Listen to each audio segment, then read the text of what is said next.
Long, long ago, in the land of Israel, there lived a man named Elkanah. Now Elkanah was a good man, and he had two wives. One of his wives' name was Peninnah, and she was able to bear children.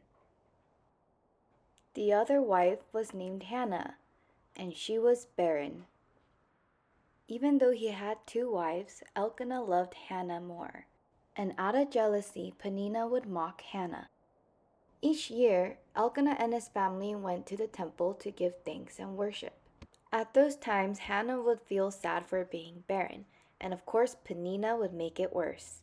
The day is here where we must go and give thanks to God. I have so many things to be thankful for. Hannah, maybe you should stay home since you don't have anything to be thankful for. At least I have my husband's love. Ha ha ha, you think he still loves you? You can't give him any children.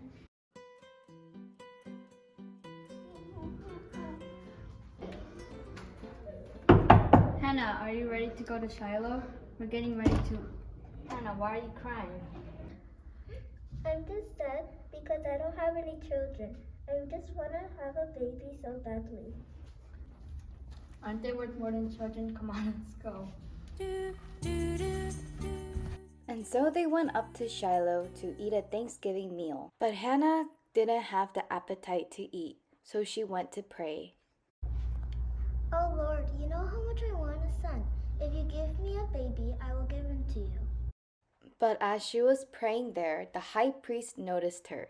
He didn't have very good vision and saw her crying and moving her lips, but couldn't understand her prayers. He thought she had become drunk. Hey woman, how long will you keep drinking so much wine? Do you think the Lord's house is a place to go where you're drunk? No, my Lord, I am not drunk. I am pouring out my heart in prayer before the Lord. Eli was embarrassed that he had misunderstood, and so he said, Well, the Lord will give you what you are asking for. Go in peace. Thank you, sir. I wonder what she wanted. I hope I didn't just promise something that God doesn't want to give her. Hannah went home with her family, believing that God had heard her prayer. She put on a cheerful face and waited in faith because she believed in the promise. Boy, it sure is nice to see Hannah cheerful again. Yeah, she has nothing, but why does she look so happy? And sometime later, Hannah became pregnant, and after another 9 months, her son was born. A boy, we'll call him Samuel. It is a good name.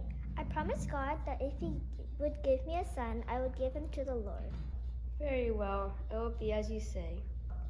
You go up to Shiloh this year without me.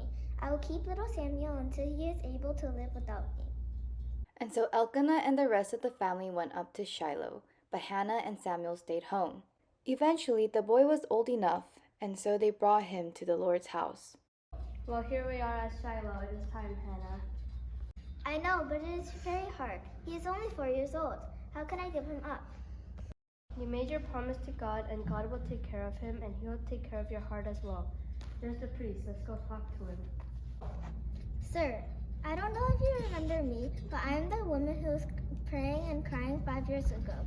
I asked God to give me something, and He made a promise in return. You told me God would give me what I asked for, and He did. I remember you. I thought you were drunk. Sorry about that. What did God give you, and what did you promise Him?